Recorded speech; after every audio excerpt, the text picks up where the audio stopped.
Hello, ladies and gentlemen. It is Roman Pro Football Exclusive with you guys once again from our 2014 NFL Draft projections with my man, quarterback Teddy Bridgewater out of Louisville. He's a junior at 6'3" height and 196 pounds. Now, Teddy Bridgewater, man, I love this guy. This guy is awesome. I've been following him for a couple years now. Back when he was in college, of course, and he's awesome. I love this guy. I love this kid, man. He's really, really good. I think he's definitely NFL ready, and I have a lot to talk about with him today. First thing I want to talk about: why is Teddy Bridgewater's draft stock falling? Before probably at the beginning, I believe at the beginning of the college football season, at the beginning of the NFL season, Teddy Bridgewater was projected to go number one overall to whichever team it was, due to the fact, we should assume that the worst team in the NFL definitely doesn't have a quarterback. Now that we know, the Houston Texans have the number one overall pick, and they need a quarterback. Case Keenum isn't the answer. Matt Schaub obviously isn't the answer. There's no one else. They just fired their head coach, Gary Kubiak, right around midway through the season.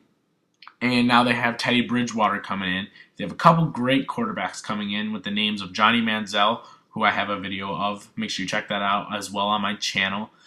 Teddy Bridgewater, obviously on screen here now, and Blake Bortles, quarterback out of UCF, who my colleague Justin will be covering for you guys. Anyways, Teddy Bridgewater, why is his draft stock falling? I have absolutely no idea. The kid has an excellent arm. His throwing motion is a little bit different. It's unique, but it definitely works. He's got great vision down the field. He can definitely get it to his receivers. He's got excellent pocket presence. I've seen some great pocket presence within the last few years in the NFL by quarterback standards, and it is pretty damn good for Teddy Bridgewater. He's got great command of his offense. He definitely can lead the team. He's got great poise. He looks very comfortable all the time. He's very smart. He's very knowledgeable of the game, and he's definitely NFL ready, in my opinion. Between the top three quarterbacks that are being talked about right now, Bortles, Bridgewater, and Manziel, I believe Teddy Bridgewater is the most NFL ready. Why? Because he brings a lot more to the table than the rest. Manziel brings speed with arm.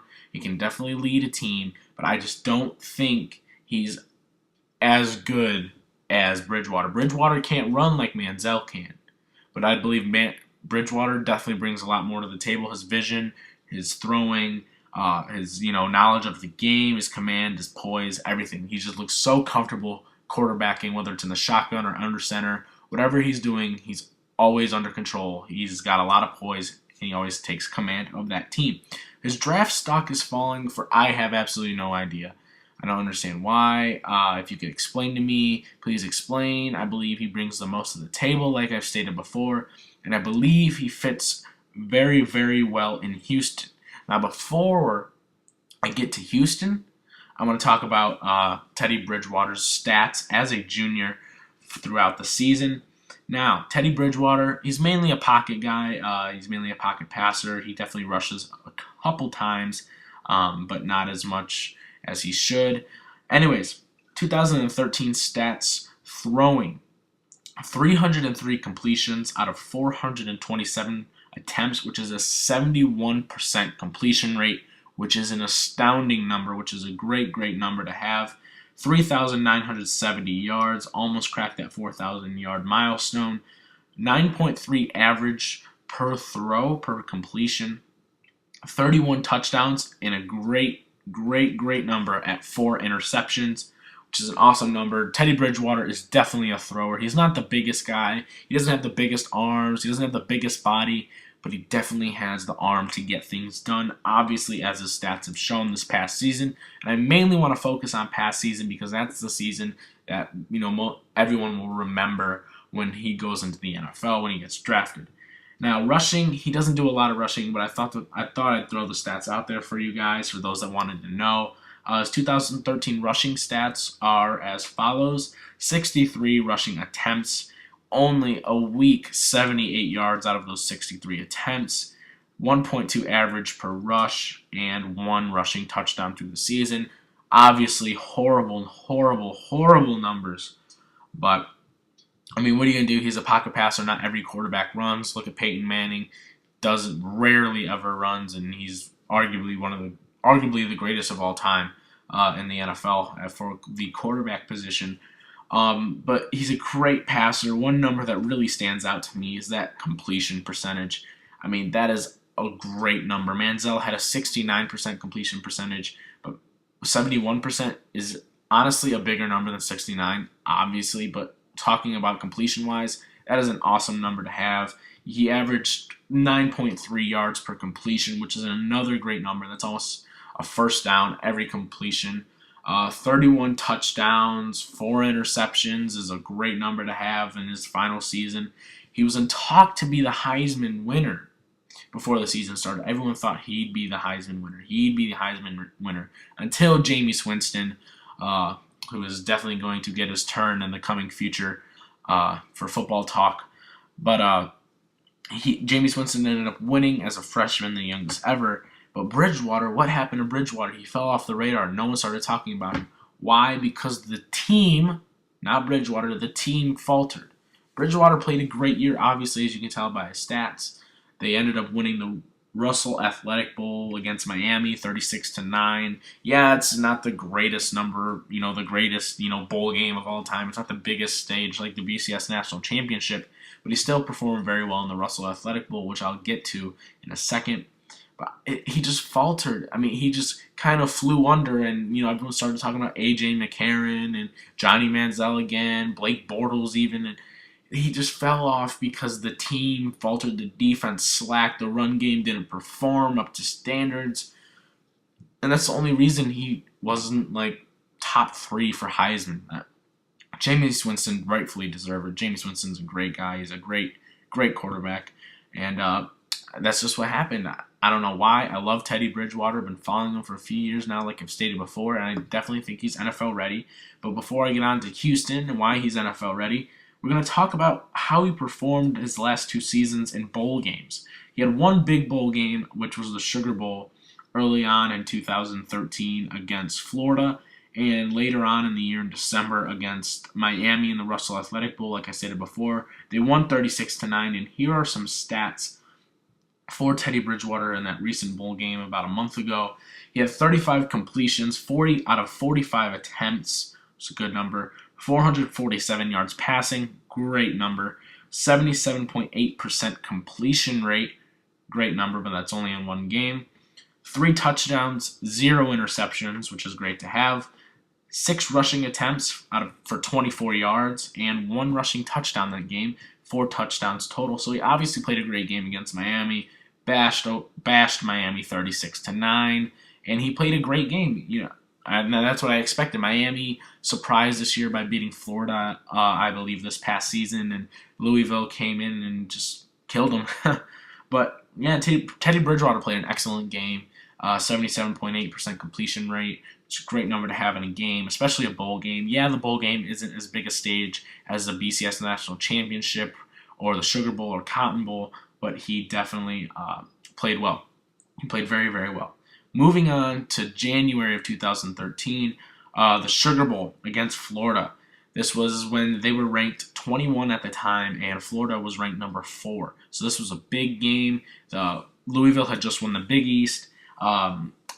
Teddy Bridgewater had gotten the Big East MVP that season, and they're coming in to play Florida for the Sugar Bowl. Keep in mind, what I'm about to tell you, it was more of a defensive game for Louisville and a running game for Louisville than it was for Bridgewater. That's why his numbers are much lower than when he played Miami. Now, he had 20 completions, and this is only when he was a sophomore, by the way. 20 completions, 32 attempts, 266 yards, 2 touchdowns, 1 interception, 8.3 average per throw. I could not get the rushing stats for that game. I don't even believe he had any. But obviously his numbers are smaller, but I looked at the scoring of that game. They won 33-23. Bridgewater ended up winning the Sugar Bowl MVP, rightfully so. His numbers weren't huge. But your numbers don't have to be huge for you to lead your team to victory. And Bridgewater did just that.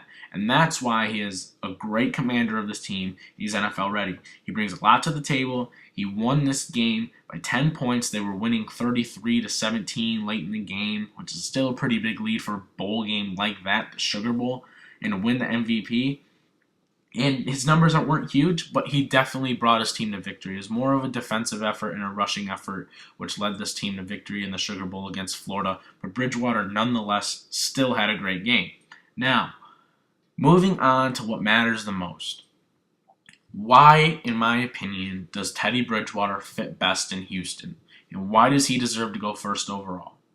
I've said it many times in this video. Out of all the quarterbacks, in coming into this draft, Teddy Bridgewater is the most NFL ready. I believe, I'm probably wrong, he has the most experience out of the top three that are most talking about, Manziel, Bortles, and Bridgewater. He has the most experience as a junior.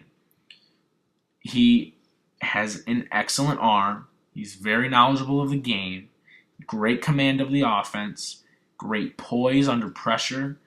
Excellent pocket presence. And he's NFL ready. He's just NFL ready. His throwing motion is a little different, like I've stated before, but it works. It works. He has great vision down the field. He's the ability to find receivers in tight pockets and tighter lanes is excellent. I was watching highlights just the other day. This guy is great. He's ready. He's definitely ready to go. Now, the reason he fits well there is Bill O'Brien is now the head coach, the former head coach of Penn State. I believe they're also in the Big East. I could be mistaken. Now, he had, I forgot the quarterback's name there. Bridgewater and him were very similar.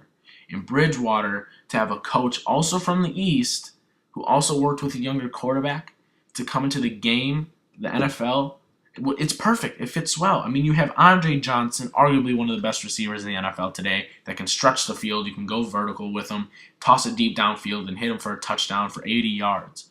Manziel doesn't have an arm of 80 yards just yet, but he's definitely has the ability to hit Johnson. DeAndre Hopkins, he is going into a second year, and this is the year DeAndre Hopkins will explode. Yeah, it's only his second year.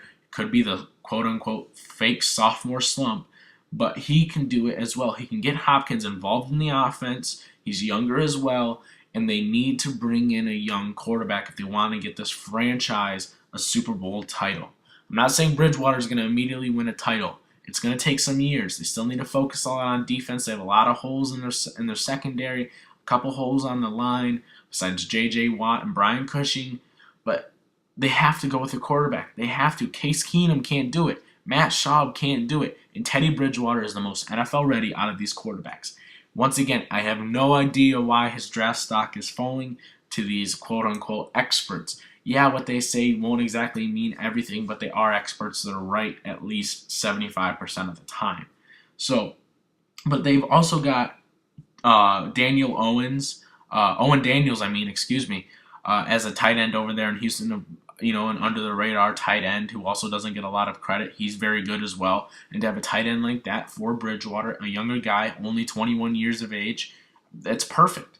They've also got Arian Foster, when healthy, one of the best running backs in the game, and a great backup, Ben Tate. So they've got a lot of weapons on offense for this team. Their offensive line is slacking just a little bit, but you need to bring in Teddy Bridgewater, and you have to have him lead this team. Keenum can't do it. Schaub can't do it. I can't stress it enough. This guy is ready. This guy deserves to go first overall. Will he be a bust? Maybe. Everyone gets that question. Case Keenum also performed well in a bowl game right before he went into the draft, and we all saw how that turned out. He played a great first game, and then after that, he didn't perform so well in the rest of his games this past season. Now, just to touch on a tiny bit, because I don't want to make this video too long, I believe Bridgewater also fits well in Cleveland. In my past video, I had Manziel going to Cleveland and fitting well there, and I also had Manziel going to Minnesota. But Bridgewater fits well with Cleveland, in my opinion, because receivers like Josh Gordon, Greg Little, and Devon Best and Jordan Cameron, perfect. I believe he fits very well there too. If Houston wants to go with Jadeveon Clowney first, I don't think Clowney should go. But if they go with Clowney first or trade the pick, definitely take Bridgewater. But we'll see what happens. It depends on where he goes. A lot of people think he can go to Jacksonville. I don't think Jacksonville needs him. They need to develop a quarterback to run that team, not take in a new quarterback. Focus on Blaine Gabbert there. St. Louis doesn't need a quarterback. They have other holes to fill on that team. Does he fit well with Oakland? No. Focus on Matt McGloin. He's a younger guy. Focus on Terrell Pryor as well. Get these teams that have been bouncing between quarterback year in and year out. Houston, Cleveland, and Minnesota. You've got to take Bridgewater. You have to. And he fits well with Cleveland because Josh Gordon just showed everyone why he's a top 5 receiver in the game. Yes, I said a top 5 receiver. Josh Gordon is a beast on the field when he has someone throwing to him. And a guy like Bridgewater with a different throwing motion, but can definitely get the ball to Gordon down the field in the post routes, which Gordon is best at. Oh my goodness, this team will be scoring touchdowns like mad for 50-plus yards. So I think he fits well. Jordan Cameron is also a very under-the-radar tight end. He really showed what he can do this past season. But I believe Bridgewater is the guy for Houston or Cleveland. If Houston wants to trade their pick or go with Clowney, Cleveland should definitely take him. Jacksonville doesn't need a quarterback. St. Louis doesn't need a quarterback, and Cleveland should definitely take him if he is available. So that is my take on Teddy Bridgewater and where I project him to go in the 2014 NFL Draft, which takes place on May 8th through May 10th. And another thing to touch on, he's got a good arm. He's smart, knowledgeable of the game. He's got great command of the offense, shows great poise under pressure. He's got excellent pocket presence, and he's NFL ready. He's got great vision down the field as well. This guy's ready. I'm telling you guys, mark my words, Teddy Bridgewater is the guy that Houston needs to take. If they don't take him, I'm not gonna understand why. He's the guy. Teddy Bridgewater will be the guy for the Houston Texans if they do take him. So this was Roman Pro Football Exclusive. Leave me a like, comment, hit that subscribe button for us. That'd be excellent. Tell me what you guys think. Share the video. Is Teddy Bridgewater NFL ready?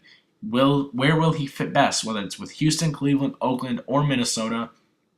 Tell me down in the comments below. I really want to hear you guys' opinions. I'm hearing a lot of people say that he'll fit best with Oakland, but we'll see. We'll see. So once again, this is Roman Pro Football Exclusive. I really enjoyed making this video for you guys. I hope you stayed for all 17 minutes. Thank you. Have a great day.